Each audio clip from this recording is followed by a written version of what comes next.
ಉಳುವ ಯೋಗಿಯ ನೋಡಿಲಿ. ಈ ಹಾಡು 6 ತಿಂಗಳಿಂದ ಈಚೆಗಷ್ಟೇ ಸಂಡೂರಿನಲ್ಲಿ ಕೇಳಿ ಬರ್ತಾ ಇದೆ. ಈ ಹಿಂದೆ ಈ ಉಳುವ ಯೋಗಿಗಳು ಗಣಿದಣಿಗಳ ಚೇಲಾಗಳಾಗಿದ್ದರು. ಈ ಉಳುವ ಅಂತ ಒಂದು ಏನು ವಿಧಿದೆ ವ್ಯವಸ್ಥೆ ಇದೆ ಅದೇ ಕಣ್ಮರೆಯಾಗಿತ್ತು. ಯಾವಾಗ ಸುಪ್ರೀಂ ಕೋರ್ಟ್ ಇಲ್ಲಿ ಗಣಿಗಾರಿಕೆಯನ್ನು ನಿಲ್ಲಿಸಕ್ಕೆ ಆದೇಶ ಕೊಡ್ತೋ ಆವಾಗ ರೈತರು ಮತ್ತೆ ತಮ್ಮ ಭೂಮಿಯತ್ತ ಹೋಗಿದ್ದಾರೆ, ಮತ್ತೆ ಕೃಷಿಯನ್ನು ಪ್ರಾರಂಭಿಸಿದ್ದಾರೆ. ಹೀಗೆ ಭೂತಾಯಿಯ ಸೇವೆಯನ್ನು ಮಾಡ್ತಾ ಇದ್ದಾರೆ. ಈ ದನಗಳು ಎಲ್ಲವೂ ಕೂಡ ಖುಷಿಯಾಗಿ ಮತ್ತೆ ತಮ್ಮ ಮೇವನ್ನು ತಿಂತಾ ಇದ್ದೇವೆ, ತಮ್ಮ ರೈತ ಮಿತ್ರನ ಜೊತೆ ಕೆಲಸ ಮಾಡ್ತಿದ್ದೀವಿ. ಬನ್ನಿ ಅವ್ರ ಹತ್ರ ನೇರವಾಗಿ ಕೇಳೋಣ. ಸರ್, ಈಗ ನೀವು ಇಷ್ಟೊಂದು ಖುಷಿಯಾಗಿ ಕೃಷಿ ಮಾಡ್ತಿದ್ರಲ್ಲ, ಈ ಕೃಷಿ ಮೊದಲು ಮಾಡ್ತಿದ್ರ ನೀವು ಗಣಿಗಾರಿಕೆ ಎಲ್ಲ ಇದ್ದಾಗ, ಸ್ಪೋರ್ಟ್ ಎಲ್ಲ ನಡೀತಿದ್ದಾಗ? ಅದು ಇಲ್ಲೇನು ಮಾಡ್ತಿದ್ದ ಮೇಡಮ್, ಹೊಲ್ದ ಮಲ್ಡಿ ಆಡಬಲ್ಲ ಮಾಡ್ತಿದ್ದಲ್ಲ ಮೈನಿಂಗ್ ಇರೋದಕ್ಕೆ. ಆದ್ರೂ ಕೂಡ ಈ ಧೂಳಕ್ಕೆ ಇದೆಲ್ಲ ಹೋಗ್ಬಿಡ್ತಿದ್ರು ಮೇಡಮ್, ಅಲ್ಲಿಗೇನೆ ಹೋಗ್ಬಿಡ್ತಿತ್ತು. ಆ ಧೂಳಕ್ಕೆಲ್ಲ ಇದು ಧೂಳ ಕುಂತ ಸಪ್ಪೆಲ್ಲ ಹೋಗ್ಬಿಡ್ತಿತ್ತು. ನಿಮ್ಗೆ ಈ ಅವಾಗ ಫಲ ಕೂಡ ಚೆನ್ನಾಗಿ ಬರ್ತಿರ್ಲಿಲ್ಲ ಅನ್ಸುತ್ತೆ ಮೇಡಮ್. ಅಲ್ಲಿಗೆ 1 ಎಕರೆ ಹೋಗ್ತಿತ್ತು ಮೇಡಮ್. 1 ಎಕರೆ ಹೋಗ್ತಿತ್ತು ಆ ಧೂಳಕ್ಕೆ. ಪರಿಹಾರ ಕೊಡ್ತಿದ್ರ ಅವ್ರು ಗಣಿದಣಿಗಳು? ಮಾಮೂಲಿ ಎಕರೆಗೆ 1000 ರೂಪಾಯಿ ಕೊಡ್ತಿದ್ರು ಅಷ್ಟೇ. ಅಷ್ಟೇ. ದನಗಳಿಗೆ ನಿಮ್ಮ ದನಗಳಿಗೆ ಮೇವು ಎಲ್ಲ ಸಿಕ್ತಿತ್ತ ಅವಾಗ ಸಿಕ್ತಿದ್ದಿಲ್ಲ ಮೇಡಮ್. ಈಗ ಪರವಾಗಿಲ್ಲ ಮೇಡಮ್.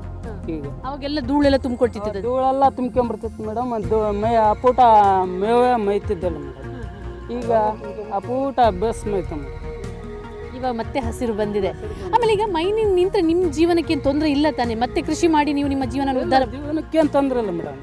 ಮೊದ್ಲು ಹೆಂಗಿತ್ತು ಮೇಡಮ್ ಆ ರೀತಿ ಆಕತ್ ಮೇಡಮ್.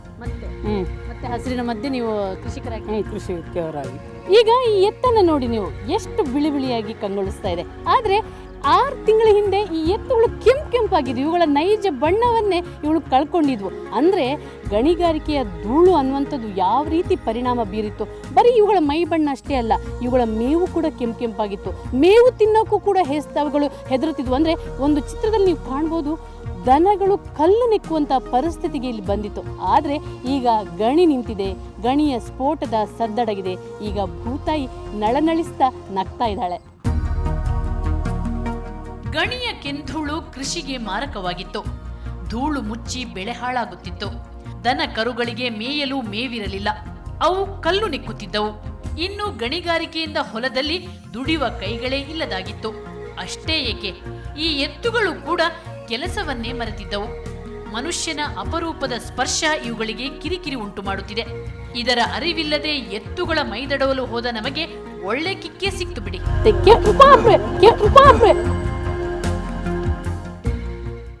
ಈಗ ಎಲ್ಲವೂ ಬದಲಾಗಿದೆ. ಸಂಡೂರಿನ ಹೊಲದಲ್ಲಿ ಬೆಳೆ ಕಂಗೊಳಿಸುತ್ತಿದೆ. ರೈತರು ಖುಷಿಯಾಗಿ ಹೊಲದತ್ತ ಹೆಜ್ಜೆ ಹಾಕ್ತಿದ್ದಾರೆ.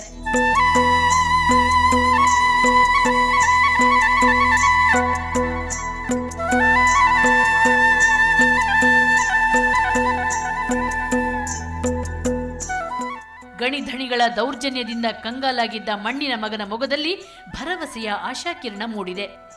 ಗಣಿಧೂಳಿನಿಂದ ಮುಚ್ಚಿ ಹೋಗಿದ್ದ ಹುಲ್ಲುಗಾವಲಿಗೆ ಮತ್ತೆ ದನಕರುಗಳು ಲಗ್ಗೆ ಇಟ್ಟಿವೆ.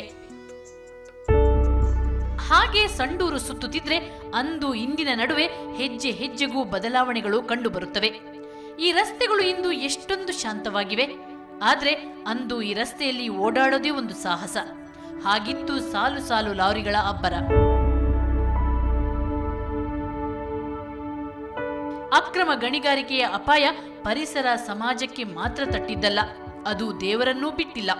ಹೌದು, ಗಣಿಯ ಭಾರೀ ಸ್ಫೋಟ ಸಂಡೂರು ಗಿರಿಯೊಡೆಯ ಕುಮಾರಸ್ವಾಮಿಯನ್ನೇ ನಡುಗಿಸಿತ್ತು. ಈಗ ಈ ಗಿರಿಗಳಿಗೆ ಗಣಿ ಗುತ್ತಿಗೆದಾರರು ಮಾಲೀಕರಾಗಿರಬಹುದು, ಆದರೆ ನಿಜವಾದ ಈ ಗಿರಿಗಳ ಒಡೆಯ ಕುಮಾರಸ್ವಾಮಿ.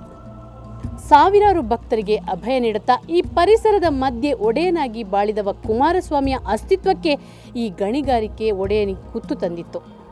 ಆದರೆ ಈಗ ಗಣಿಗಾರಿಕೆ ನಿಂತಿದೆ, ಮತ್ತೆ ಕುಮಾರಸ್ವಾಮಿಯ ಸುತ್ತಮುತ್ತಲಿನ ಪರಿಸರದಲ್ಲಿ ಹಸಿರು ನಳನಳಿಸ್ತಾ ಇದೆ. ಈ ಹಿಂದೆ ಹೇಗಿತ್ತು, ಗಣಿಗಾರಿಕೆ ನಡೆಯುವಾಗ ಈ ದೇವಾಲಯಕ್ಕೆ ಯಾವ ರೀತಿಯ ಅಪಾಯ ಬಂದಿತ್ತು, ಮತ್ತೆ ಹೇಗೆ ಇಲ್ಲಿ ಹಸಿರು ಚಿಗುರಿತು, ಇದನ್ನೆಲ್ಲ ಕೇಳೋಣ. ದೇವಾಲಯದ ಉಸ್ತುವಾರಿ ವಹಿಸಿಕೊಂಡಿರುವಂಥ ಶಿವಾಜಿ ಭಟ್ ಅವರು ನಮ್ಮ ಜೊತೆ ಇದ್ದಾರೆ. ಶಿವಾಜಿ ಭಟ್ ಅವರೇ, ಮೊದಲು ಈ ಕುಮಾರಸ್ವಾಮಿಯ ಸನ್ನಿಧಿ ಹೇಗಿತ್ತು? ಮೊದಲು ಕುಮಾರಸ್ವಾಮಿ ಸನ್ನಿಧಿ ಇಲ್ಲಿ ಸುತ್ತಮುತ್ತ ವಿಪರೀತ ಧೂಳಿನಿಂದ ತುಂಬಿಕೊಂಡಿತ್ತು.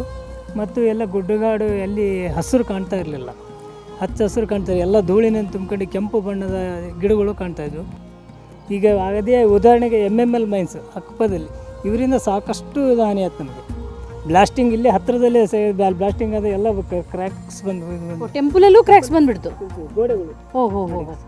ಹಾಗಾಗಿ ಸ್ವಲ್ಪ ಇದು ಹತ್ತಿರದಲ್ಲಿರೋದ್ರಿಂದ ಇದನ್ನು ಕಂಟ್ರೋಲ್ ಮಾಡ್ಬೇಕಂತ ಹೇಳಿದ್ವಿ ನಾವು. ಓಕೆ, ಇದು ಈಗ ಕ್ರ್ಯಾಕ್ಸ್ಗಳನ್ನು ಅಲ್ಲಿದ್ದ ಗೋಡೆಗಳಲ್ಲೂ ಕಾಣ್ಬೋದು.